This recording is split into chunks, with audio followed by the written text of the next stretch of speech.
What's going on, guys? Welcome back to the channel. Welcome back to my garage. Today we're going to do a quick little mod here. Basically get rid of this bulky 16-inch antenna and replace it with this little 2.5-inch stubby antenna I just picked up on Amazon. It's called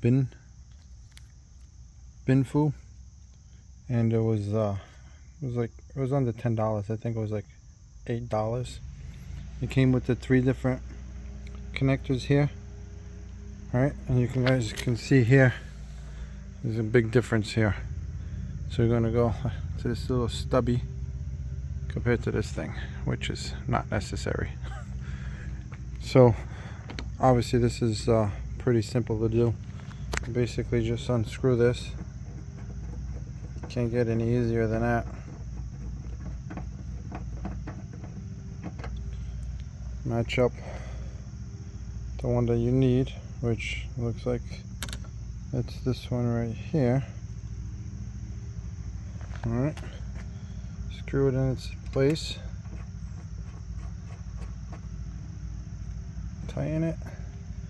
Now the new antenna goes in its place. Nice thing about this one, it's rubber, so it fits nice and snug. You know, if you go through a car wash or anything, you don't have to worry about it breaking, but I like it. It fits nice and snug. It has the same exact fitting as the OEM one, obviously just a lot shorter, but let me know what you guys think. See the big difference there, a lot smaller. In my opinion, it's just not necessary. I don't even listen to the radio, so I don't even care about the reception. I have upgraded stereo in here with Android Auto, so that's what I use. Again, I'm going to leave a link in the description below. If you guys are interested, click on the link. It'll take you directly to the website. Like I said, it was Amazon. It'll take you right to the Amazon link. Thanks for watching. Catch you next time.